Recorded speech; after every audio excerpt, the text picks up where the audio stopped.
Beware the woman who cheats with you. If you're able to lure a woman from another man she's with, if she can cheat with you, she can cheat on you.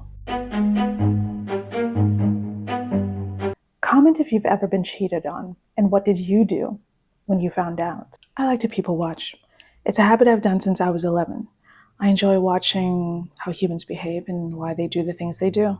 At a recent event I attended, I witnessed a man persistently entice a woman away from her boyfriend. "Come on, just give me your number," he said with a convincing smile. It didn't matter how uncomfortable she appeared to be. All he wanted was getting his way. She turned him down several times, and several times he had a rebuttal. One of which was, "So what if you have a boyfriend? You're not married." All night long he persisted, hoping he could wear her down. And from the looks of it, she was that close to maybe even saying yes. What if she did then? Do you think that if they got together, one, if not both, could truly trust each other, given how easy it is to persuade them to act unfaithfully?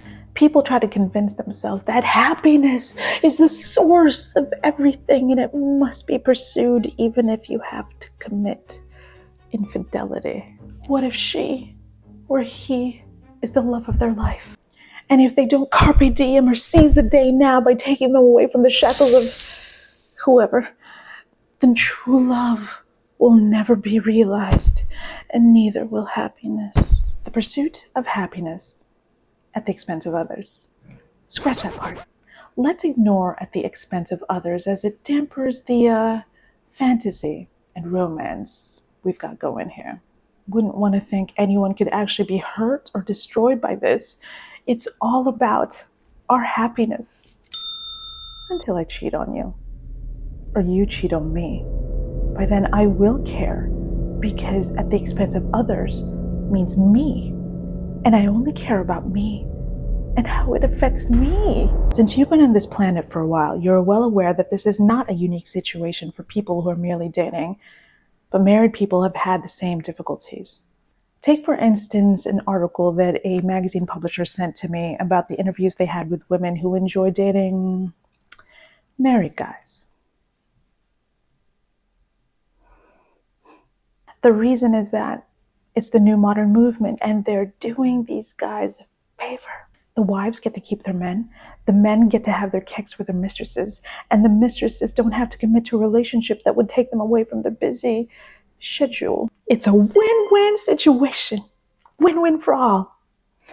Except for the wife and the children. Under the guise of modernization, society has been urging people to adopt practices that are not natural to humans. You know why it's not natural?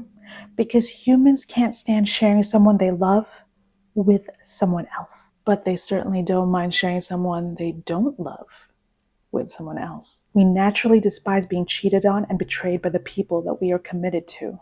Infidelity is actually one of the biggest fears that women have that could be committed against them. So if the woman becomes the instigator or the participant of such reprehensible behavior, it absolutely goes against women's principles. So why do these women do those things? Fear is the primary cause, and fear is what drives pride, which ultimately fuels greed. Fear. When a person feels a sense of lack, to protect themselves in advance, these types of women would rather be in a situation that they know is never going to succeed than to be in a monogamous relationship that could break their hearts. Instead of heartbreak, why not just have a little bit of fun?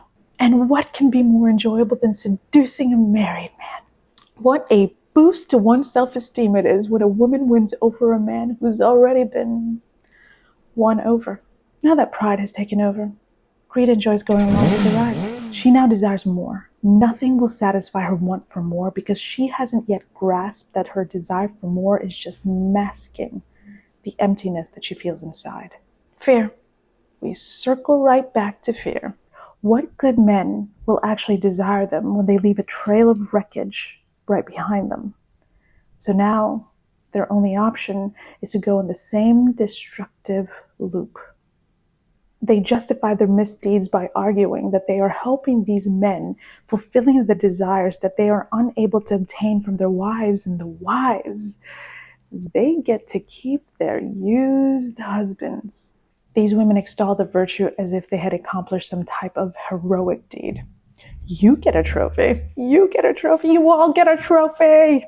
Since ruining someone else's life, marriage, or relationship will never truly bring joy, peace, and contentment, eventually emptiness will sink in.